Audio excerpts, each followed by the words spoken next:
A Jornada do Herói. No final dos anos 40, o psicólogo Joseph Campbell realizou um profundo trabalho de análise de histórias mitológicas de diversos povos, com o objetivo de chegar a um conjunto de elementos comuns a todas as histórias. Essa é a gênese do que chamamos de Jornada do Herói. Seja bem-vindo ao Te Conto, meu nome é Peu e eu estou falando da Terra. Esse é mais um vídeo com dicas de escrita. Se você se interessa por esse assunto, assista aos outros vídeos que nós temos na playlist que vai aparecer no final desse vídeo. Deixa um like, comenta o que você achou e se não for inscrito ainda, por favor, se inscreve no canal para ajudar a gente. Não custa nada, ajuda aí. Éder, nesse vídeo você vai ver que todo personagem pode ser um super-homem, pelo menos na sua própria história. Vem que eu te conto. Joseph John Campbell, que viveu entre 1904 e 1987, foi um mitologista, escritor, conferencista e professor universitário norte-americano, famoso por seus estudos de mitologia e religião comparada.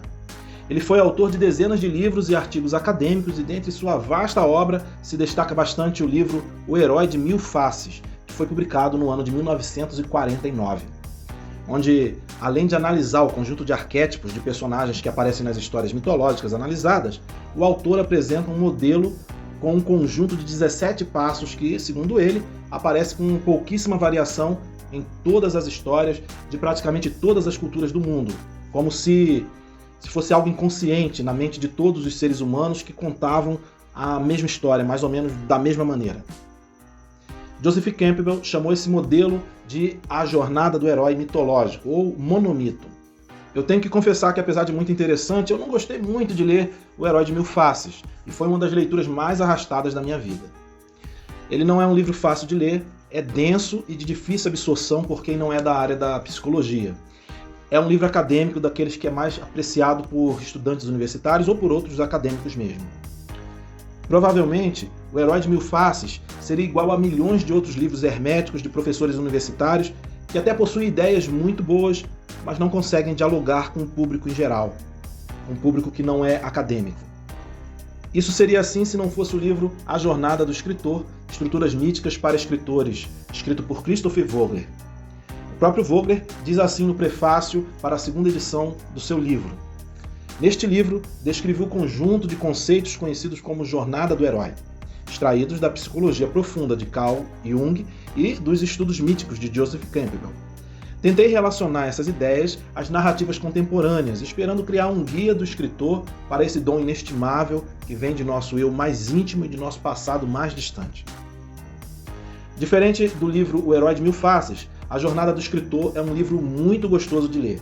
Tem um texto que prende a atenção não apenas dos iniciados em psicologia, mas também dos leitores em geral. Então, quem é Christopher Vogler? Christopher Vogler trabalhou para os estúdios Disney, Fox, para o Warner Bros., sempre nos departamentos de desenvolvimento de ideias. Ele também já foi professor da Universidade da Califórnia e também da Universidade do Sul da Califórnia. Nos anos 80, Vogler era revisor de roteiros dos estúdios Disney e achou que poderia utilizar as ideias de Joseph Campbell para ajudar no trabalho de análise de validação de roteiros, indicando possíveis pontos que eles poderiam melhorar no roteiro a partir da comparação do roteiro, analisando com a jornada do herói proposta por Joseph Campbell. Vogler usou o trabalho de Campbell para criar o agora lendário memorando corporativo de 7 páginas para roteiristas de Hollywood, que ele chamou de Um Guia Prático para o Herói de Mil Faces. Vogler depois desenvolveu um pouco mais esse memorando inicial no livro A Jornada do Escritor, que foi publicado no final dos anos 1990 e já vendeu milhões de exemplares em todo o mundo. Se Joseph Campbell apresentava a Jornada do Herói com 17 passos, Vogler simplificou, enxugou o conceito para apenas 12 passos. Os 12 passos são os seguintes, segundo Vogler. 1. O mundo comum. Nessa primeira etapa da jornada do herói, nós somos apresentados ao herói, ou seja, ao protagonista da nossa história. Ao descrever em detalhes o ponto de partida do personagem, nós entendemos melhor o que ele deixa para trás ao embarcar na sua aventura. Nesse ponto específico, o conflito ainda não surgiu e não há um objetivo claro ainda, pois a história está apenas no começo. E para embarcar nessa história, a gente precisa conhecer e simpatizar com o nosso herói. Em geral, funciona bastante mostrar o personagem em uma vida pacata, desinteressante, que não tem nada de diferente da nossa vida como leitor. Segundo ponto, o chamado para a aventura. O herói está tranquilão em sua zona de conforto, ele tem a situação sob controle, como foi mostrado no ponto 1. No entanto, acontece uma mudança que perturba sua rotina. Pode ser algo pequeno, como uma oferta de emprego misteriosa na sua caixa de e-mail, ou algo mais evidente, como uma declaração de guerra, ou um chefão do tráfico mata toda a sua família ao explodir seu carro, por exemplo. Em qualquer caso, ocorre um desequilíbrio que impede as coisas de voltarem a ser como eram antes, tranquilas e calmas, sabe? Acaba a tranquilidade do herói. Essa mudança geralmente vem da mão de um mensageiro que é chamado de arauto, embora também possa ser uma chamada interna do personagem, né? O personagem sente a necessidade de mudança, embora pode ser que ele não saiba exatamente o que é esse chamado. O conflito está começando a surgir no horizonte. E eu vou fazer um vídeo em breve só para falar mais sobre alguns dos principais arquétipos. Existe o arquétipo do mentor, do arauto, do camaleão, da sombra, vários arquétipos diferentes. No momento eu não vou me aprofundar sobre os arquétipos, mas em breve eu falo sobre isso. Passo 3. Recusa ao chamado. O herói não vê o menor sentido em sair da sua zona de conforto e rejeita o chamado.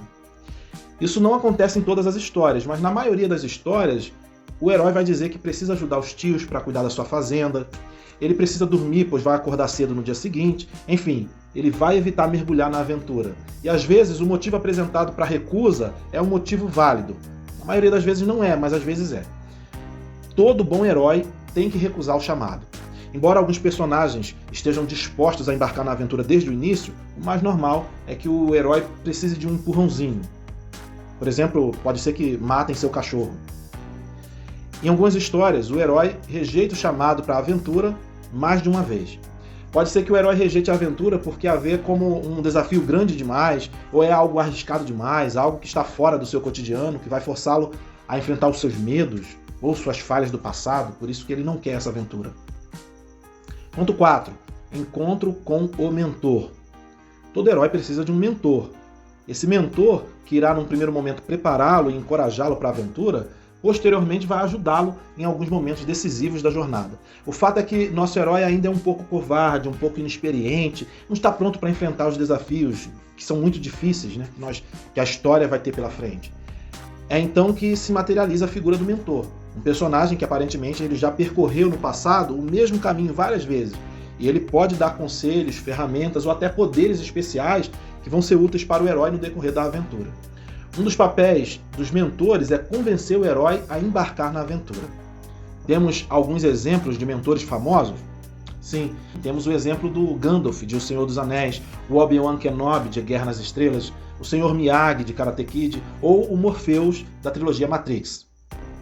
Ponto 5. Travessia do primeiro limiar. Por fim, o herói entra no terreno desconhecido do mundo especial.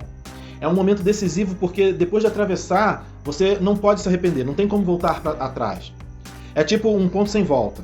E é interessante que essa travessia de limiar, de divisa entre o mundo comum e o mundo especial, às vezes é só algo simbólico, mas em algumas histórias isso é bem literal. O herói tem que passar por uma porta, por um portal, tem que entrar numa caverna, enfim, é uma mudança que é bem delimitada. De repente, o mundo fica confuso, as regras mudam e o protagonista terá que aprender novas regras. Pode haver alguns momentos de confusão até que o herói comece a compreender bem o novo universo. Tudo é novo para ele. Ponto 6. Conflitos, provas, aliados e inimigos. O herói deve passar por vários testes com os quais começa uma transformação lenta, mas gradual. O grau de dificuldade das situações que ele enfrenta vai aumentando aos poucos, mas não é um grau extremo. E é possível que ele venha a falhar uma vez ou outra até aprender as regras desse novo mundo.